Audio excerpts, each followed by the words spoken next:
탈무드에 나오는 이야기입니다. 랍비가 가르치던 한 학생이 랍비에게 찾아와서 이제 자기도 랍비가 될 자격을 갖추었다 이렇게 말했습니다. 스승은 그 자격이 무엇이냐라고 물었는데요. 그 학생이 대답하길 저는 제 몸을 열심히 단련하였습니다. 그래서 이제 맨 땅 위에서도 잠을 잘 수 있고 들판에 풀을 먹을 수도 있으며 날마다 채찍으로 3번씩 제 몸을 때리며 훈련하고 있습니다 라고 대답을 했습니다. 이 스승 랍비는 멀리 있는 나귀를 가리키며 말했습니다. 저 나귀를 보라. 저 나귀는 맨 땅에서 자며 들판에 풀을 먹고 날마다 3번 이상 채찍으로 맞는다. 지금까지 너는 나귀가 될 자격을 갖춘 것이지 랍비가 될 자격을 갖춘 것이 아니다. 스승은 어떠한 사람일까요? 스승은 개인적인 능력을 키우고 힘을 키우는 사람이 아닙니다. 스승은 사람을 키우는 것이 바로 스승입니다. 그리고 바른 길로 인도하고 가르치는 것이 바로 스승입니다. 제가 신학교를 가기로 마음을 먹었을 때에는 모든 신학교는 성경을 가르치고 또 믿음을 잘 가르쳐주는 줄 알았습니다. 그러나 제가 다녔던 신학교에서는 신약을 가르치던 어떤 교수님은 바울 서신은 바울이 안 썼다. 복음서는 잘못되었다. 이러한 가르침을 하셨고 또 구약을 가르치던 어떤 교수님은 구약의 내용들이 다 잘못되었다. 이사야서는 이사야가 쓰지 않았다. 이런 가르침을 했습니다. 그리고 역사를 가르치던 한 교수님은 제일 마지막에 온 선지자가 메시아라면 예수보다 마호메트가 더 늦게 왔으니까 누가 메시아겠냐 이런 결론을 내었습니다. 제게 있어서 그 학교는 가르치는 교수는 있었지만 스승은 없었습니다. 그리고 깨달은 것이 있습니다. 좋은 제자가 되는 것은 참 어렵지만 좋은 스승을 만나는 것은 더욱 어렵다. 제자라 함은 사실 스승이 없이는 제자란 있을 수가 없습니다. 가르치는 사람이 없는데 스스로가 어찌 제자라고 말할 수 있겠습니까? 오늘 본문 속에 좋은 스승과 또 좋은 제자의 표본이 들어 있습니다. 우리는 먼저 좋은 스승이신 예수님을 만나야 합니다. 그리고 그분의 좋은 제자가 되어야 합니다. 예수님을 만나지 않으면 또 그분을 스승으로 모시지 않으면 우리는 제자가 될 수가 없습니다.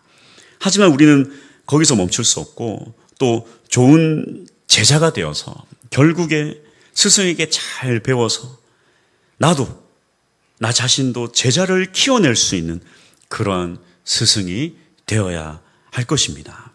예수님은 무엇보다 좋은 스승으로서 제자를 키우는데 온 힘을 다하셨습니다. 그리고 그저 제자로서만 살아가는 것이 아니라 그 제자가 또 스승이 되어서 또 다른 제자를 양육할 수 있도록 온 힘을 다해 키우고 또 세웠습니다. 좋은 스승님을 만나 또 예수님을 통해 좋은 제자가 될 수 있는 길은 무엇인지 오늘 살펴보기 원하는데요. 첫 번째, 예수님은 참 좋은 질문을 하셨고 또한 제자는 좋은 대답을 합니다. 어떠한 질문이고 어떠한 대답일까요? 이제 예수님은 사역의 막바지에 이르렀습니다. 예루살렘으로 가시기 전에 예수님은 이제 특별한 시간을 내어서 제자들을 따로 데리고 나와서 이 가이사랴 빌립보로 가셨습니다. 거기서 예수님은 제자들에게 질문하십니다. 27절 말씀 보게 돼요. 마가복음 8장 27절. 제자들에게 물어 이르시되 사람들이 나를 누구라고 하느냐. 이 대답을 들은 예수님은 또다시 질문합니다. 29절. 또 물으시되 너희는 나를 누구라 하느냐. 오늘 이 예수님의 질문이 매우 중요한 이유는 무엇일까요? 그동안 예수님은 수많은 기적을 일으키고 또 병을 고치고 또 귀신을 쫓으셨습니다.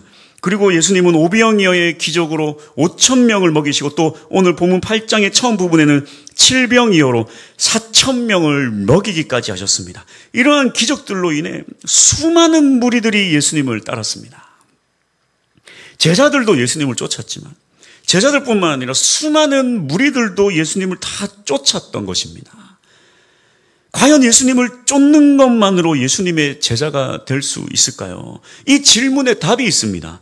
예수님을 쫓는 수많은 무리들은 예수님을 누구라고 말합니까? 28절.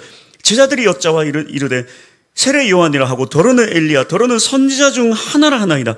사람들 즉 예수님을 쫓는 수많은 무리들은 예수님을 선지자다 이렇게 생각을 했다면 과연 제자들은 예수님을 뭐라고 했을까요? 29절 또 물으시되 너희는 나를 누구라 하느냐? 베드로가 대답하여 이르되 주는 그리스도시니이다 하매. 마태복음에서 주는 그리스도시요 살아계신 하나님의 아들이시니다 이렇게 기록되어 있습니다. 이 그리스도, 헬라어로 그리스도, 이 히브리어로는 메시아입니다. 그 뜻은 뭐냐면 기름 부음을 받은 자. 이스라엘에서 왕의 이 대관식을 할 때에 머리에 기름을 부었습니다. 다시 말해 그리스도라 하는 이 고백은 하나님 나라의 왕의 대관식을 마친 자, 즉 우리의 왕이라는 뜻입니다. 여기서 우리의 왕이다 이 뜻은요. 지금 이 제자들이 사는, 예수님이 사는 이 공생의 기간에 사는 이 초대교회 때의 시대의 왕은 누구냐면 로마의 황제예요. 로마의 황제. 예수님이 왕이라는 거예요. 예수님이. 이 말은 구약에서부터 예언되었던 반드시 오시겠다고 약속된 그 왕이 바로 예수님 당신이십니다. 이 고백이라는 것입니다. 이러한 고백이 대단히 중요한 이유가 무엇입니까? 수많은 군중들이 예수님을 따랐지만 대부분의 무리들은 예수님을 그리스도 왕으로까지 생각하지 않았어요. 구약에 예언된 그 다윗의 자손이라고 생각하지 않았어요. 그저 기적을 일으키는 사람, 병을 고치고 귀신을 내쫓는 사람, 또 먹을 것을 두고 기도하면 먹을 것 주는 사람. 기적을 일으키기 때문에 예수님을 쫓았던 것입니다. 그러나 제자들은 왜 예수님을 따랐는가? 기적이 아니고 병을 고쳐서가 아니고 귀신을 쫓아서가 아니고 구약에서 예언된 메시아이시기 때문에 하나님의 아들이며 우리에게 오신 하나님 나라의 왕이시기 때문에 예수님을 쫓았던 것입니다. 우리도 예수님을 쫓기 원합니다. 다만 그 이유가 다른 이유가 아니라 그분은 우리의 구원자이시며 우리의 왕이시기 때문에 예수님을 쫓을 수 있는 우리 모두가 될 수 있기를 축복합니다. 저도 이제 어린 시절에 찬송가보다 CCM 찬양이 더 좋지 않겠습니까? 네. 그래서 이렇게 찬양을 들어도 찬송가는 거의 안 듣고 CCM 이렇게 음악을 듣고 하면 어른들 중에서 막 우려를 표합니다. 너네 맨날 그런 것만 들어서 되겠냐? 왜 그렇게 얘기합니까? 그러면 이렇게 대답을 잘 못 하시는데 어떤 한 분이 이렇게 딱 좀 명확하게 이야기를 해 주시더라고요. 이게 찬송가는 이게 오랫동안 많은 사람의 의견을 통해서 구별되었는데 요즘 나오는 찬양들이 이렇게 구별되지 않아서 참 우려스럽다. 그 가사의 내용을 보면 경배, 찬양, 영광 이런 가사들이 많이 없고 뭐 개인적인 고백, 뭐 나 힘들어요, 뭐 나 괴로워요, 뭐 뭘 좀 주세요, 위로해 주세요, 뭐 해 주세요, 뭐 이런 내용들이 너무 줄을 이룬다라는 겁니다. 그에 비해 이 찬송가에서 특히 찬송가 뒤에 아멘이 붙는 이 찬송가의 가사는 하나님께 영광을 돌리는 그런 이렇게 가사들이 있기 때문에 이 사실을 꼭 명심하면서 무조건 CCM 찬송가가 아닌 찬양이 다 나쁘다기보다 가사를 잘 이렇게 보면서 이렇게 찬양을 불렀으면 좋겠다. 이런 얘기를 했던 기억이 납니다. 여러분 그렇습니다. 우리의 신앙이 고백도 좋습니다. 주님의 위로를 위로해 달라고 또 평안을 달라고 우리는 기도를 해야 됩니다. 다 나쁘지 않아요. 하지만 진정한 제자는 어떤 제자야 하는가? 선지자로서 나에게 무엇을 주시옵소서. 내게 기적을 일으켜 주시고 내게 먹을 것을 내 입에 주시옵소서. 그래야지 예수님을 따르겠습니다. 이것이 아니라 우리가 주님을 따르는 이유는 우리가 주님을 예배하고 주님께 경배하는 그 이유는 오직 하나, 그분은 우리의 구원자이시며 그분은 우리의 하나님이시기 때문에, 그분은 우리의 왕이시기 때문에 내 손에 아무것도 쥐어주지 않더라도 오직 주님만을 찬양하고 영광 돌립니다. 할렐루야. 이러한 삶을 살아가는 것이 바로 제자라는 것입니다. 먹을 것을 주기 때문에 따릅니다가 아니라 당신은 그리스도 예수 우리의 왕이십니다. 이렇게 고백하며 따를 수 있는 진정한 제자가 될 수 있기를 축복합니다. 이렇게 고백을 할 때에 이제 예수님은 길을 알려주십니다. 예수님이 걸어야 할 이 스승의 길과 또 너희가 걸어야 할 이 제자의 길을 알려주시는데요. 특별히 제자들, 특별히 이 베드로가 고백한 이 그리스도라는 이 대답이 참으로 중요한 이유가 무엇입니까? 이 그리스도라는 고백, 이 고백 이후에 이 대답을 들은 이후에야 비로소 주님께서 앞으로 예수님이 가야 할 길을 알려주시기 때문입니다. 이 고백을 들은 이후에 비로소 예수님은 이 본문을 처음으로 3번씩이나 반복해서 예수님이 가야 할 길을 알려주십니다. 마가복음 8장 31절 인자가 많은 고난을 받고 장로들과 대제사장들과 서기관들에게 버림받아 죽임을 당하고 사흘 만에 살아나야 할 것을 비로소 그들에게 가르치시네. 믿음의 고백이 이래서 참 중요합니다. 여러분, 제대로 된 신앙 고백이 없으면 주님은 결코 우리에게 주님이 하실 비전을 알려주지 않으세요.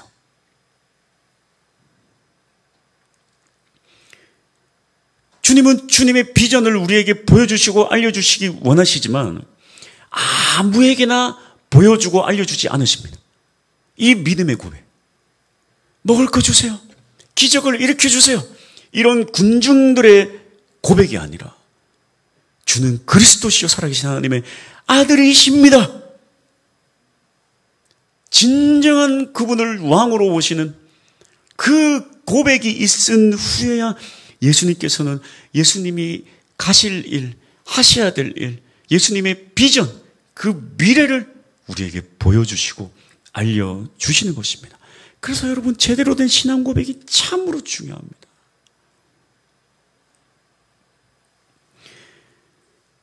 제자가 뭐라고 했습니까? 스승이 없이는 제자가 없어요. 다시 말해서 가르치는 스승이 가르침을 포기하고 그의 비전과 그의 미래를 제자에게 알려주지도 않고 보여주지도 않는다면요, 여러분, 제자는 성립되지가 않습니다.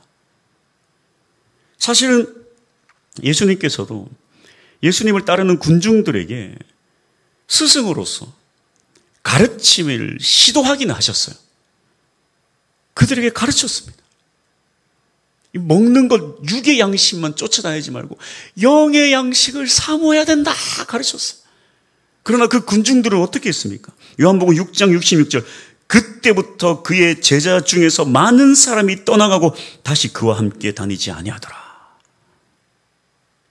육의 양식 주세요. 육의 양식 주세요. 우와, 육의 양식을 줬다 그러고는 예수님을 그렇게 따라다니다가 진짜 진정한 가르침을 주겠다. 영의 양식을 사모하라 그랬더니 보십시오. 제자 중에서 많은 사람이 예수님을 떠나가더라. 결국 남은 자들은 누구입니까?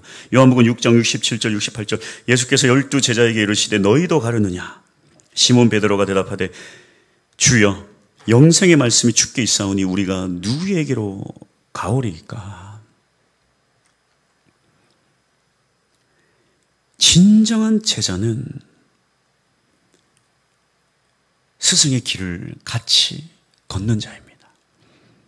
때로는 이해가 안 되고 때로는 말도 안 되는 이야기를 해도 금방 포기하고 돌아서면 스승은 가르침을 포기할 수밖에 없어요.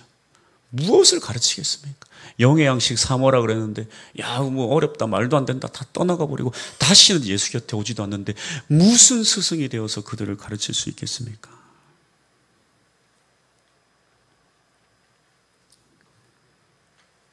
그래서 끝까지 주님을 따르는 것이 참 중요합니다.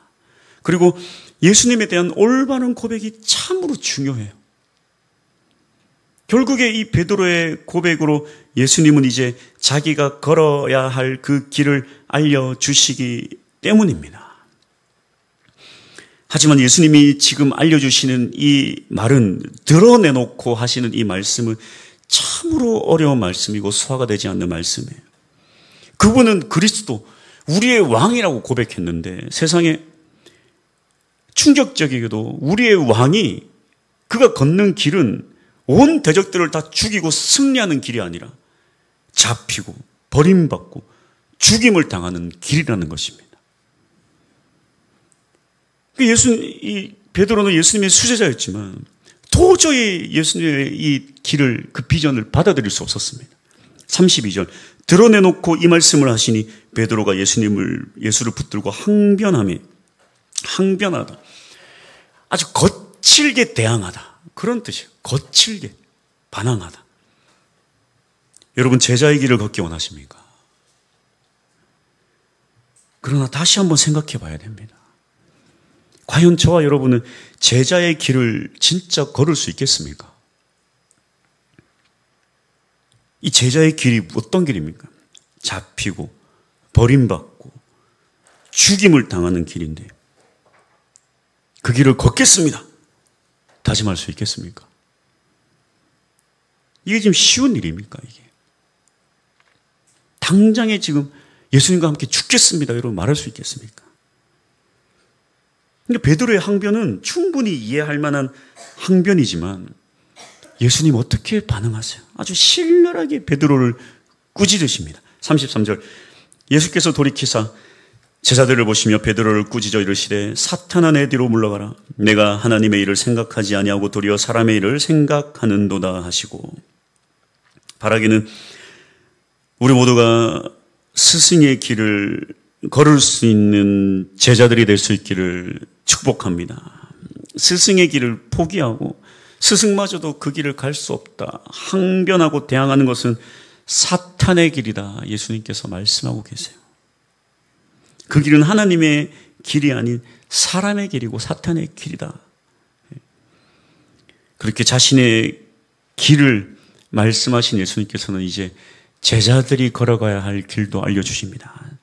세 번째, 제자들이 가야 할 길은 어떤 길일까요?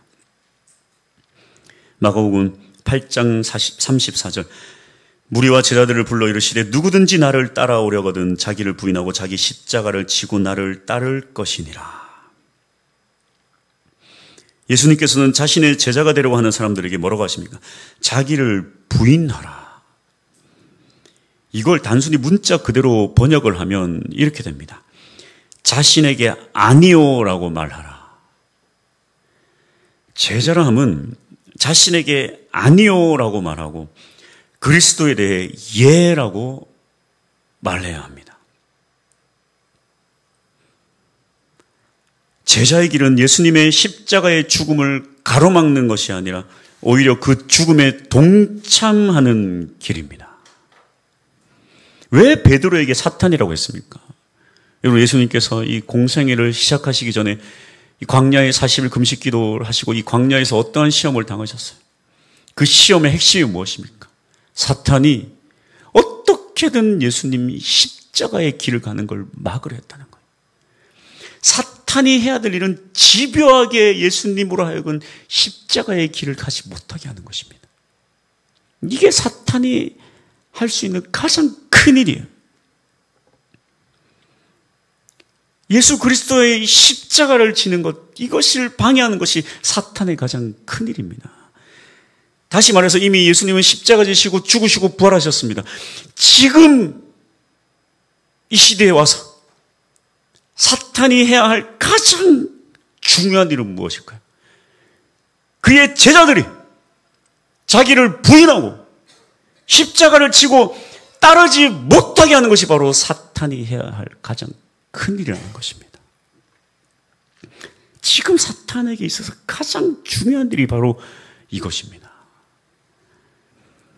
그래서 사탄은 우리에게 무엇에 사로잡혀 살아가도록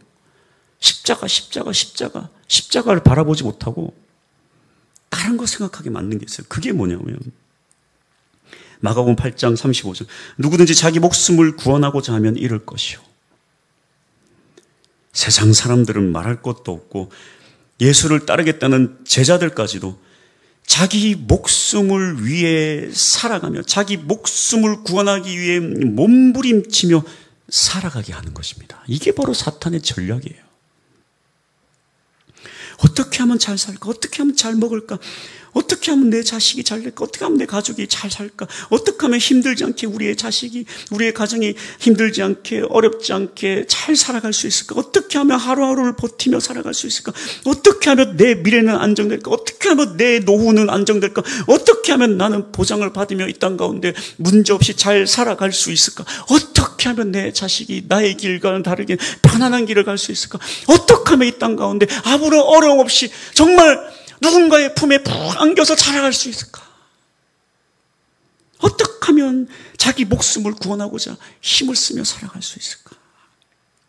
어떻게든 내 목숨을 스스로 지켜하며 고민하며 평생 거기에 빠져 살아간다면 결국에 그들은 자기를 부인하지도 않을 것이고 십자가도 지지 않을 것이다.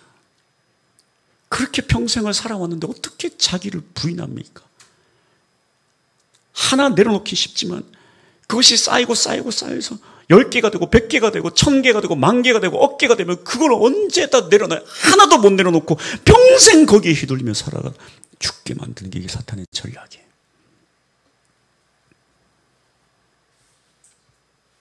제자의 길을 갖지 못하게 하는 것. 그러기 위한 가장 최선의 방법은 바로 자기 목숨을 구원하기 위해 스스로 인생을 노력하며 살아가게 만드는 것입니다. 그래서 예수님은 단호하게 말씀하십니다. 35절. 누구든지 자기 목숨을 구원하고자 하면 잃을 것이요 누구든지 나와 복음을 위하여 자기 목숨을 잃으면 구원하리라. 누구든지 자기 목숨을 구원하고자 하면 잃을 것이지만 그러나 예수님과 복음을 위하여 목숨을 잃으면 구원하리라. 자기 목숨을 위해 살면 반드시 잃을 것이다. 36절. 사람이 만일 온 천하를 얻고도 자기 목숨을 잃으면 무엇이 유익하리요? 모든 목숨이 다 귀한데 살 수 있는 방법이 있다. 지금 예수님은요, 대단한 진리를 우리에게 알려주시는 거예요. 여러분, 이 우주의 원리는, 이 지구와 이 우주의 원리는요, 하나님의 원리입니다. 하나님이 인간이 살아갈 수 있는 방법을 제일 잘 아세요. 인간이 망하는 길도 너무나도 잘 알고 계십니다. 이 지금 하늘의 원리를 알려주고 있는 거예요. 왜 예수님을 따라야 되는가? 37절. 사람이 무엇을 주고 자기 목숨과 바꾸겠느냐? 너네 목숨이 가장 귀하지 않느냐? 너네가 살 수 있는 방법이 있다. 방법이 있다. 어떻게든 나 하나 살기 위해 발버둥 치고 사는 것은 잘 살 것 같고 그것이 사는 길 같지만 우주의 원리가, 하나님의 원리가 그것은 사는 길이 아니라 죽는 길이다. 죽는 길이다. 차라리 예수를 따라 살아가는 길, 나 자신을 부인하고 예수를 붙잡고 그 고난에 동참하는 길이 죽는 길 같지만 그것이 사는 길이다. 그것이 가장 안전하고 현명한 길이다. 사울과 다윗의 인생을 비교하는 뭐 말할 것도 없고요. 사울은 자신의 인생을 자기 스스로 구원하기 위해 인생을 던졌지만 죽는 길이었고, 다윗은 하나님께 인생을 내던져서 광야에서 죽을 것 같았지만 그것이 살 수 있는 길이었습니다. 하나님께서 이 원리를, 주님께서 이 원리를 우리에게 알려주시는 거예요.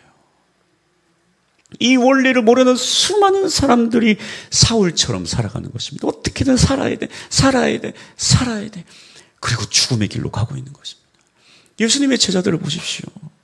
머리가 좀 똑똑했던, 나머지 좀 단순하고 무식했던 제자들과 달리 머리가 똑똑했던 가룟 유다, 계산이 빨랐던 가룟 유다가 딱 보니까 야, 이거 예수님 이거 안 되겠다, 잡혀서 죽겠다, 이거 방법이 없다, 저 제자들, 멍청한 제자들, 예수님이 뭐 왕이 될 거라 생각해. 왕 안 돼, 저 잡혀 죽을 거야, 안 되겠다, 나라도 살자, 나라도 살자, 나라도 살자. 은 300냥, 한 2천만 원 정도, 예수를 팔아서라도 나라도 이웃 남기고 어떻게든 떠나자, 이거 안 되겠다. 그렇게 자신만이라도 살려고 했던, 발버둥 쳤던 가룟 유다는 죽었습니다.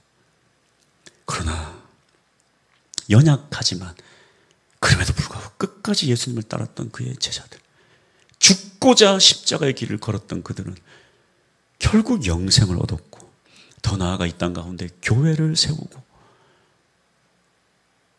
주님의 위대한 사도로서 쓰임을 받게 된 것입니다. 할렐루야. 결론입니다. 제자의 길은 전 인격의 변화를 요구합니다. 제자는 그저 적당히 따라선 될 문제가 아닙니다. 수많은 군중들이 예수님을 따랐어요. 수많은 군중들이 다. 지금도 수많은 사람들이 교회 나갑니다만 모두가 다 제자는 아닙니다.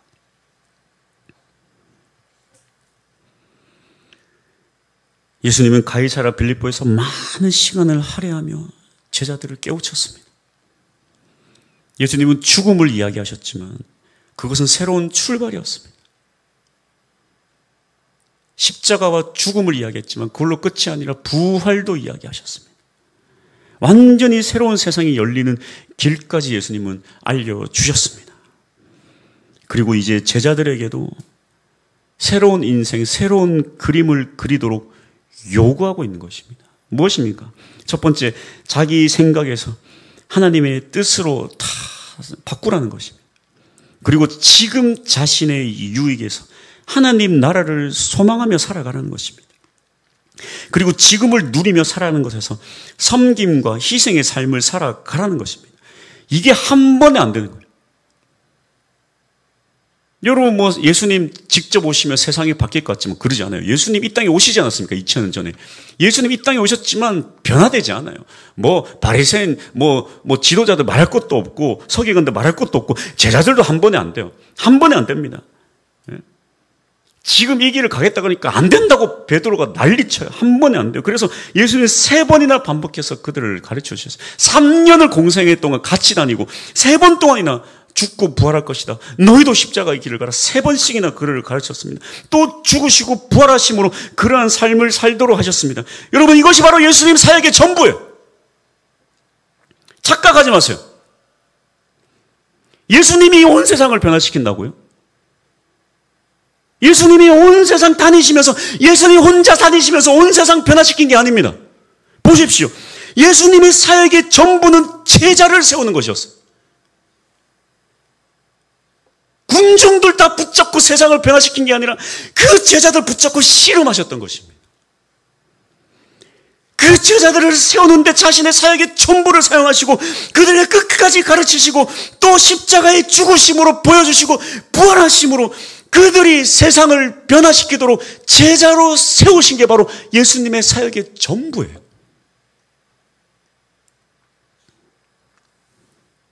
결과적으로 제자들은 스승의 길을 걸었습니다. 그리고 또 그들이 스승이 되어서 제자들을 세웠고 또 그 제자들이 예수님의 길을 걸으면서 그렇게 온 세상을 변화시킨 것입니다. 착각하면 안 돼요.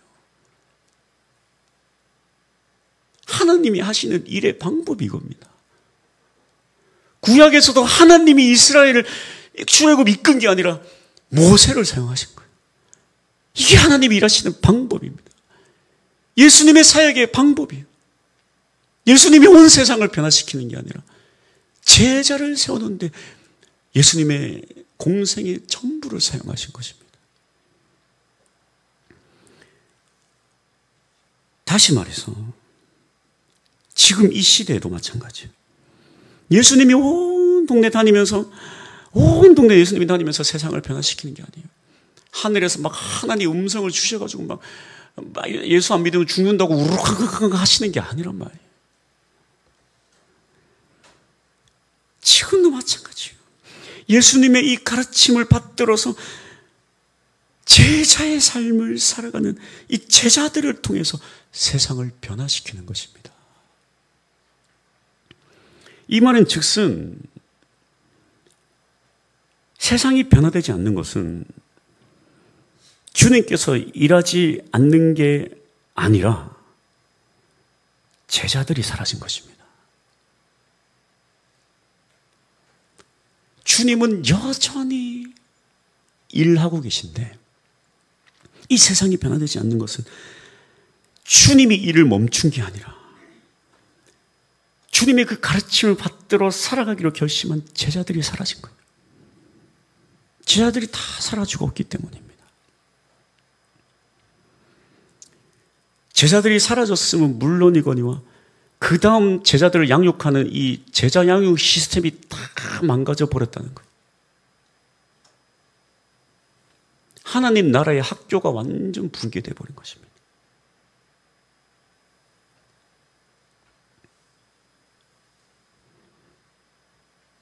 예수님의 능력을 잃어버린 게 아니에요.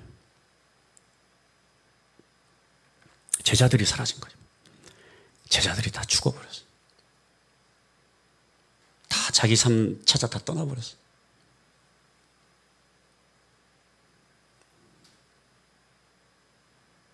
예수님 쫓아오다가 예수님이 조금만 어려운 얘기하면 다 떠나버려. 다 떠나버려. 제자가 없어요. 사탄의 큰 그림에 다 속아버려요. 교회 다니는 사람들조차도 모두 자신의 안위와 자신의 삶과 자신의 인생에 찌들어 살아가도록 만드는 그 사탄의 큰 그림에 다 속아 넘어가는 거예요.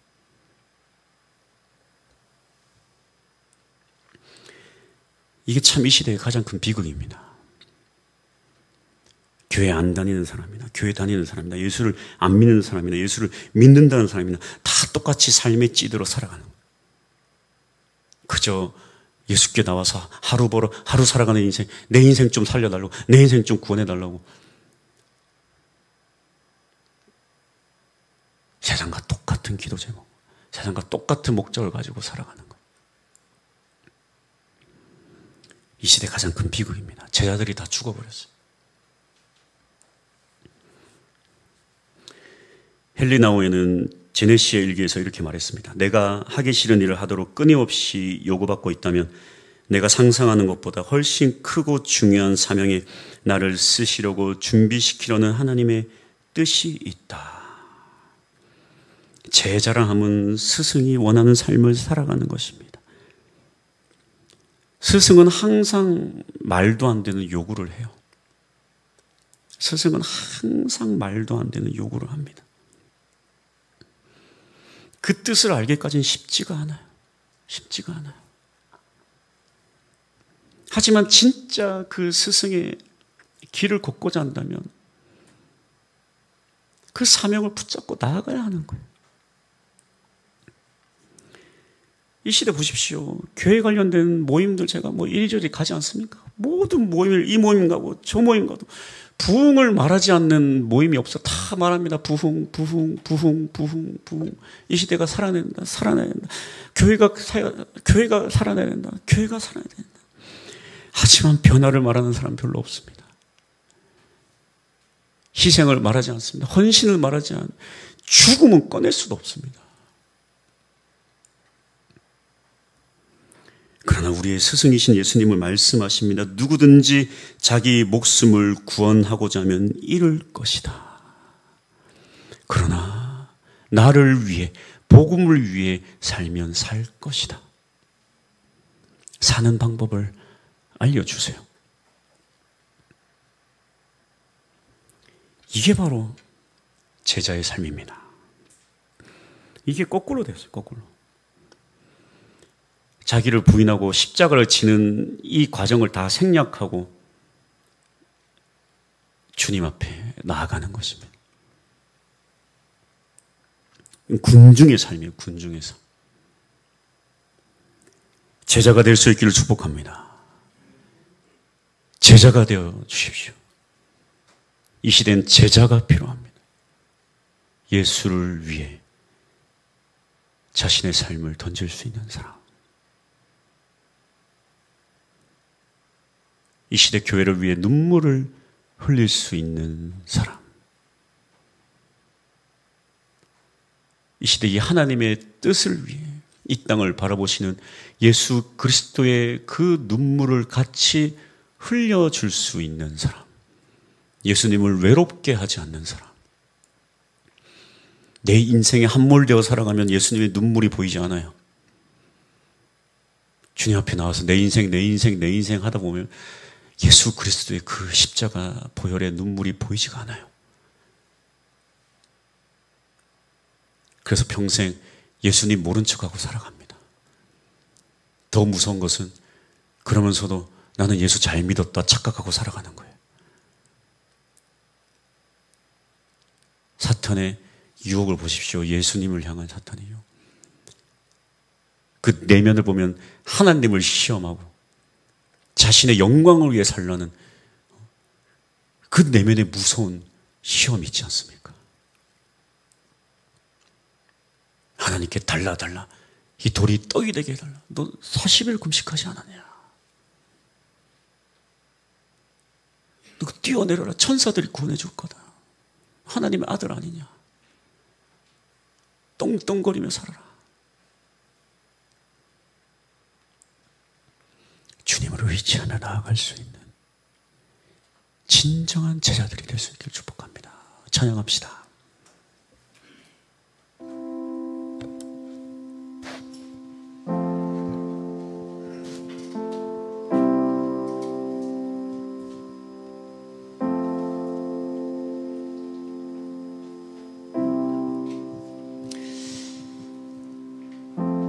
시간 주님 앞에 고백하며 나갑시다.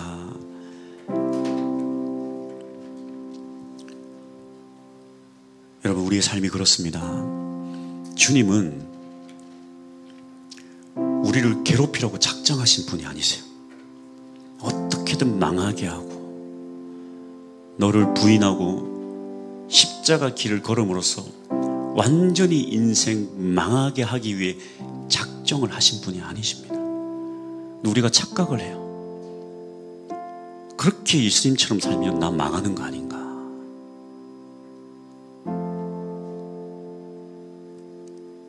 그분은 우리의 아버지세요. 우리에게 가장 좋은 것을 주시기 위해 애를 쓰시는 분이십니다.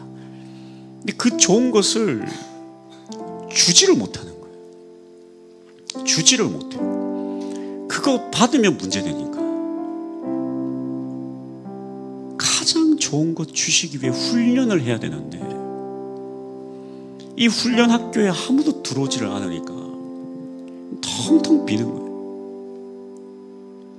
주님 우리를 망하게 하려고 하는 게 아니에요.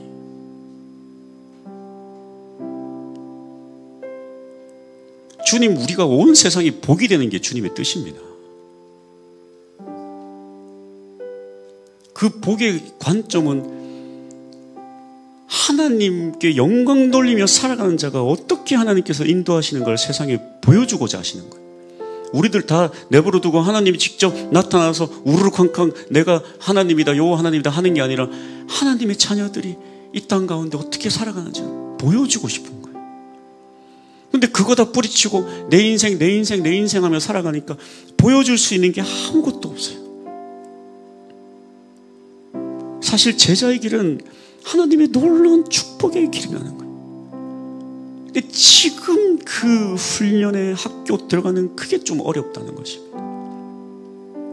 그 학교를 사모하시기 바랍니다. 그리고 주님 붙잡고 나아갈 수 있는 우리 모두가 될 수 있게 축복합니다. 찬양합시다.